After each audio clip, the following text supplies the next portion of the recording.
tudo bem com vocês? Hoje na nossa aula nós vamos ver sobre função do segundo grau, ou função quadrática. Aqui na lousa nós temos a função do segundo grau algébrica, com letras. É a forma que nós expressamos uma função de segundo grau, tá? Onde as letras A, B, C são números, números reais, qualquer número, sendo ele real, tá? Só que nós temos uma condição. O número que acompanha a letra x ao quadrado, que no caso aqui é a letra A, pode ser qualquer número menos o zero. Essa é a representação aqui, tá bom? Porque se a letra A for o número zero, nós não teremos uma função do segundo grau, e sim do primeiro grau, certo? E aqui eu coloquei alguns exemplos para vocês. Esse primeiro exemplo é uma função de segundo grau completa, onde nós temos a letra A, que acompanha o x ao quadrado, a letrinha B, que acompanha a letra x, e a letrinha C, que é só a parte numérica, tá? E aí, nós fizemos o quê? Identificamos as letras A, B, C. Identificamos o valor numérico dessas letras, tá? Onde a letra A sempre vai ser o número que acompanha x ao quadrado. Então, nós temos aqui que A é menos 4, B mais 16 e a letra C menos 12. Ou seja, a letra A é sempre o número que acompanha a letra x ao quadrado. A letra B é sempre o número que acompanha a letra X. E o número que sempre está sozinho, sem nenhuma letra, é a letra C, tá? Da representação. Bom, então, esse primeiro exemplo aqui é um exemplo de uma função de segundo grau completa, onde nós temos a letra A, a letra B e a letra C em valores numéricos, tá?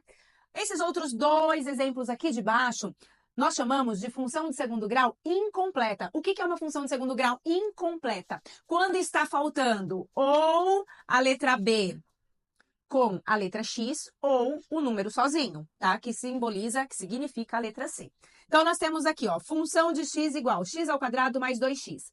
Aqui, gente, nós não temos um número escrito, ele está em oculto. Sempre que temos uma letra e não tem número na frente, sempre será o número 1, tá? Então, aqui a gente tem o número 1, nesse caso é positivo, que significa a letra A, tá bom? Porque é o x ao quadrado. E nós temos aqui o x, então esse número aqui representa a letra B, tá?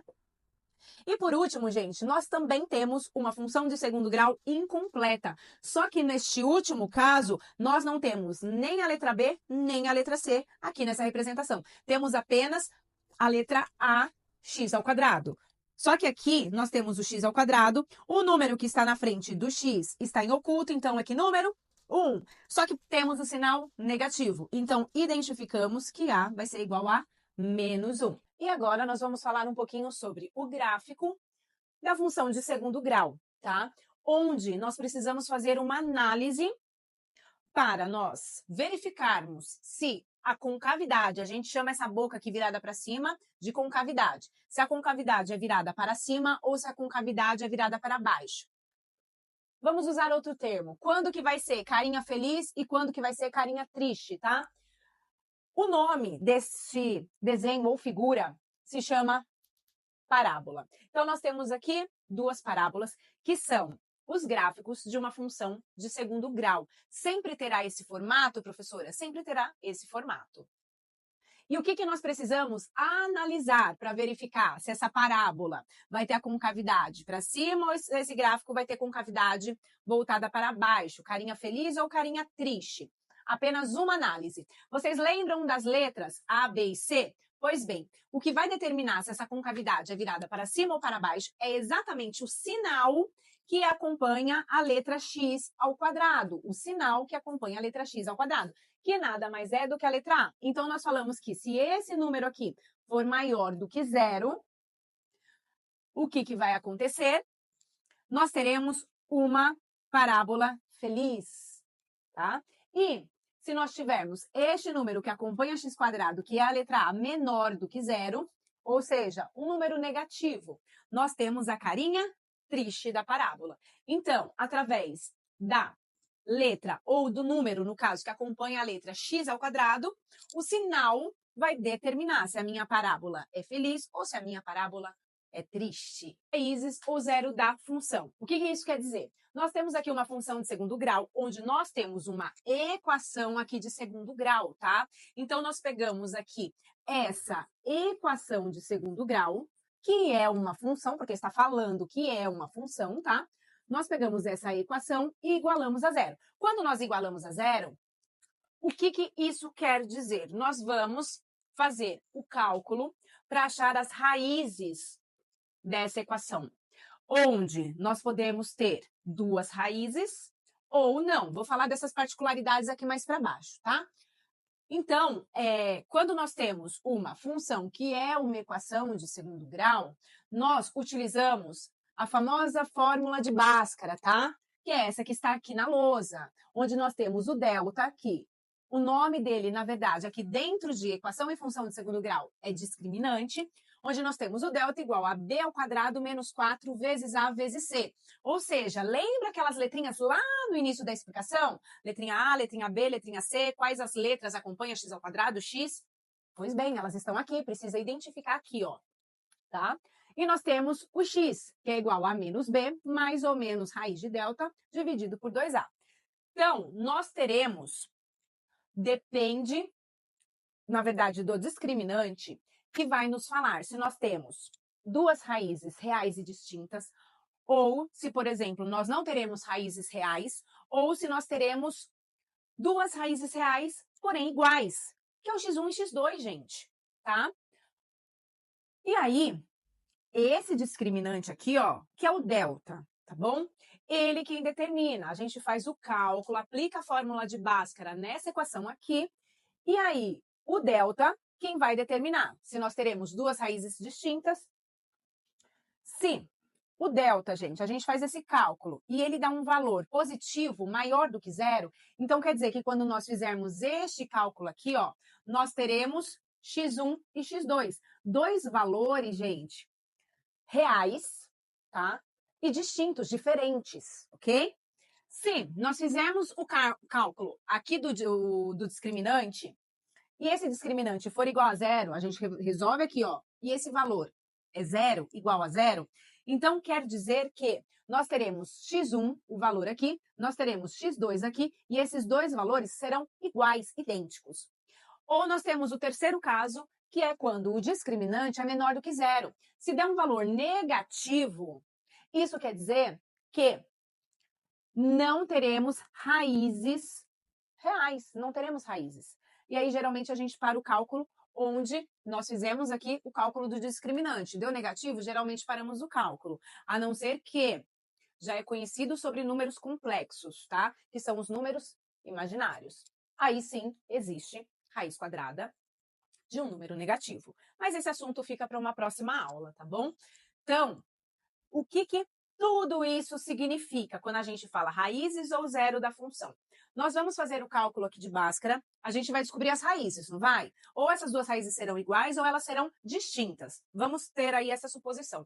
Quando a gente acha as raízes, que é x1 e x2, se a gente pegar esses valores e jogar aqui no lugar do x da nossa função e a gente fizer este cálculo, quer dizer que este cálculo tem que dar zero. Por quê? Zero é igual a zero. Por isso, do nome zero da função. Nós achamos as raízes que quando a gente substitui na letra, essa função é igual a zero. Um outro tema ainda, gente, dentro de função de segundo grau, que é a relação entre as raízes, tá? Da função, raízes, x1 e x2. Não sei se vocês já ouviram falar sobre soma e produto, que é uma outra maneira de fazer a resolução de uma função de segundo grau. Assim também de uma equação de segundo grau, tá bom, gente? Serve também para equação de segundo grau, não só para a função. Então, quando a gente fala soma e produto dentro de uma função de segundo grau, nós temos as raízes, x1 e x2. Quando a gente fala de soma, quer dizer que a gente vai somar essas raízes. Quando a gente fala de produto, quer dizer que a gente vai multiplicar essas raízes, tá? Então, não necessariamente sempre seremos obrigados a fazer a resolução da fórmula de Bhaskara, tá? Nós podemos, dependendo do exercício, do que está pedindo no exercício, ir direto para esses cálculos aqui, de soma e de produto, tá? Onde a soma vai ser sempre esta fórmula aqui, menos B dividido por A, que vem aqui lá do início da aula, né? O que eu já expliquei para vocês, tá? E o produto vai ser o C, o número C, dividido pelo número real A, tá? E aí a gente encontra o valor da soma das duas raízes, nós vamos encontrar um valor numérico. E esse um valor numérico quer dizer que é a soma, é o valor final da soma das duas raízes, tá? Então, se nós calcularmos Bhaskara, a fórmula de Bhaskara, nessa função de segundo grau, nós encontraremos duas raízes. Se nós somarmos essas duas raízes, a gente vai encontrar o valor que encontramos pela fórmula. E o mesmo serve para o produto, tá? Se nós fizermos todo o cálculo da fórmula de Bhaskara, nós vamos encontrar duas raízes, tá? E aí, se nós multiplicarmos esses números, encontraremos o produto. Só que, como eu falei, depende da questão em si, se ela está pedindo ou não algumas coisas, tá? Dependendo do que ela está pedindo, gente, do que a questão solicita, nem precisa fazer fórmula de Bhaskara. E aí, eu escrevi essa relação entre as raízes aqui embaixo, onde a soma vai ser o número que acompanha x, e o produto, o número sozinho. Então, vocês conseguem fazer essa relação entre a função de segundo grau e o que vocês encontraram da soma do produto. Ou seja, dá para vocês encontrarem uma função de segundo grau, escrever uma função de segundo grau, fazendo apenas o cálculo da soma e do produto. E agora, eu vou falar sobre os vértices da parábola. Agora, como eu tinha falado, nós vamos ver as coordenadas do vértice da parábola. Então, gente, o que acontece? Vai ser o ponto máximo ou o ponto mínimo dessa parábola, tá? O que define isso, gente? O sinalzinho do número que acompanha a letra x ao quadrado, que é a letra A, gente. Vamos relembrar, ó? Ax ao quadrado mais bx mais c. Se o número for positivo, a parábola feliz. Se o sinal de A for negativo, parábola triste, tá? Então, o que determina, gente, se é o ponto ou o valor máximo ou o mínimo, é exatamente a letra A, ou seja, o número que acompanha x ao quadrado. Se este número for positivo, a parábola não vai ser feliz? Vai ser feliz, né, gente? Então, nós vamos ter aqui, ó, exatamente neste ponto aqui, dessa parábola desenhada, o valor mínimo, ou seja, o menor valor dessa parábola vai ser exatamente aqui nesse ponto. Então, nós vamos ter as coordenadas. Quais são as coordenadas? X e Y. Porque temos um plano cartesiano, ok? Então, nós temos as coordenadas X e Y.